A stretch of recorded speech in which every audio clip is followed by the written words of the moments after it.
PAS menyertai kerajaan perpaduan. Ini satu cerita yang panas, satu cerita yang hangat, yang menjadi cakap-cakap ramai orang. Saudara-saudara, selamat datang ke channel Fels Lifestyle.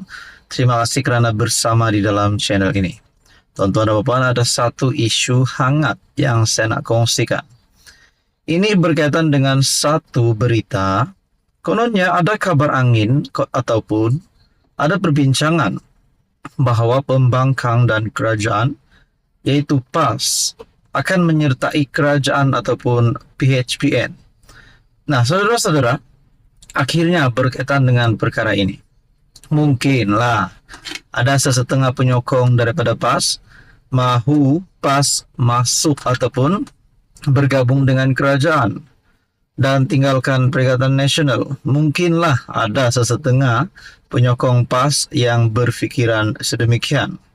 Namun, ada juga beberapa ataupun sesetengah penyokong PAS yang menolak perkara ini dan mahu PAS kekal sebagai pembangkang.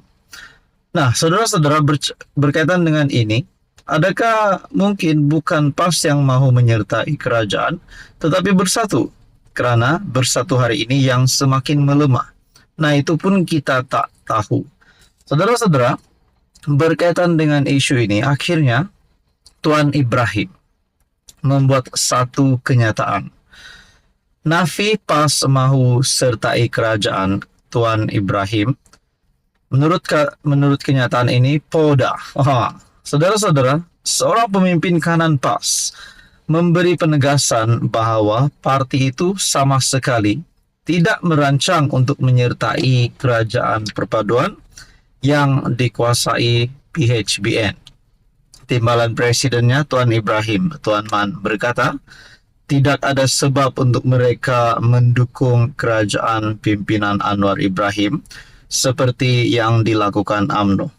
Okey, ini yang kenyataan yang dikeluarkan Tuan Ibrahim pada 23 Jun 2024. Bayangkan saudara-saudara, pada masa akan datang, kalaulah tiba-tiba PAS mahu menjadi kerajaan dan perlu bergabung dengan Pakatan Harapan ataupun Barisan Nasional, bagaimana pula komen Tuan Ibrahim?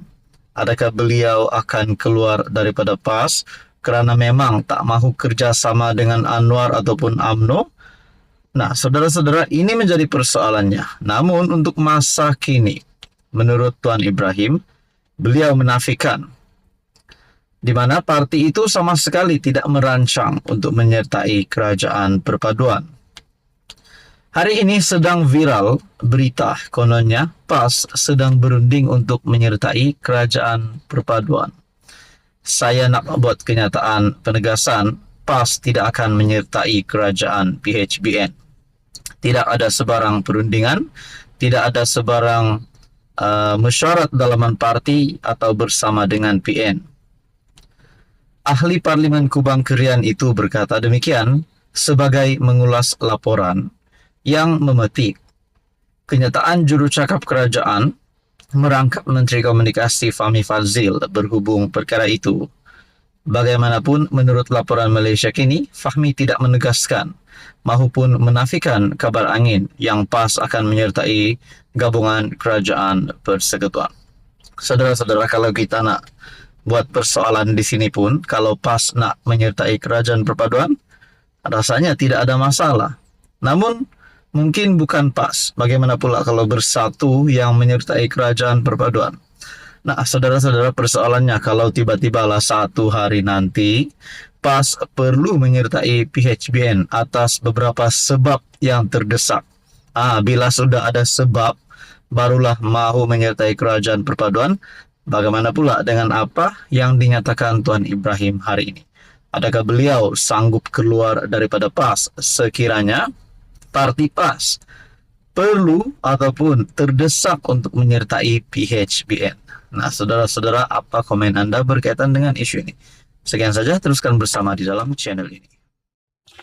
Halo semua, salam sejahtera Malaysia. Selamat datang ke channel Fels Lifestyle. Tuan-tuan dan puan-puan yang amat dihormati.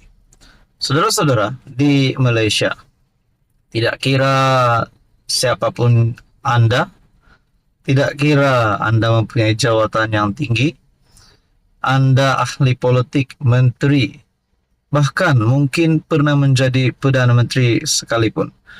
Asal namanya terlibat dengan rasuah, sudah pasti perlu disiasat. Saya melihat di dalam ruangan komen ataupun melalui berita daripada Nazilin Unity Channel. Di dalam ruangan komen terdapat nama seorang menteri, bekas menteri Kesihatan dan juga bekas Menteri Belia dan Sukan, di mana nama Khairy Jamaluddin disebut di dalam ruangan komen section melalui channel Nazilin Unity.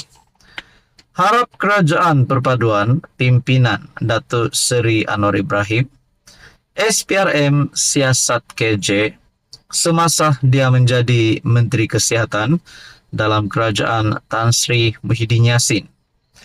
Dulu penyiasat cakap ada salah laku terhadap KJ semasa jadi Menteri Kesihatan. Cepat-cepat siasat dan dakwa, menurut komen daripada salah satu viewers daripada channel Nazilin Unity. Saudara-saudara yang amat dihormati, apakah yang berlaku? Adakah ini melibatkan cerita yang kita dengar sebelum ini? Tidak lain dan tidak bukan berkaitan dengan isu vaksin. Adakah Khairy Jamaluddin ataupun KJ mempunyai satu keterlibatan salah laku semasa beliau menjadi Menteri Kesihatan? Dan kalau benar beliau melakukan salah laku, apakah kesalahan yang beliau lakukan itu? Dan adakah perkara itu masih diteruskan sehingga hari ini? Ataupun mungkin perkara itu sudah selesai? Nah, saudara-saudara, berkaitan dengan isu vaksin, pada 15 April 2024, berkaitan dengan ini, kes saman KJ isu vaksin selesai. Lokman Adam setuju buat permohonan maaf. Mungkinkah sebenarnya KJ tidak bersalah pun? Tapi ada rakyat Malaysia di luar sana yang mungkin masih melekat di minda mereka ataupun di fikiran mereka bahwa KJ pernah melakukan salah. Kes saman fitnah bekas Menteri Kesihatan KJ terhadap Ahli Majlis Kerja Tertinggi UMNO, Datuk Lokman Nur Adam, berhubung isu vaksin COVID-19 selesai secara baik di Mahkamah Tinggi. Nah, kita berbalik kepada komen daripada channel Nazilin Unity sebentar tadi, yang dimana komen itu berbunyi, harap Kerajaan Perpaduan pimpinan Datuk Seri Anwar Ibrahim, SPRM siasat KJ semasa dia menjadi Menteri Kesihatan dalam Kerajaan Tan Sri Muhyiddin Yassin. Kalau begini, adakah bukan KJ sahaja disiasat, tetapi semasa Tan Sri Muhyiddin Yassin menjadi Perdana Menteri juga, beliau juga terlibat dengan siasatan berkaitan dengan isu ini.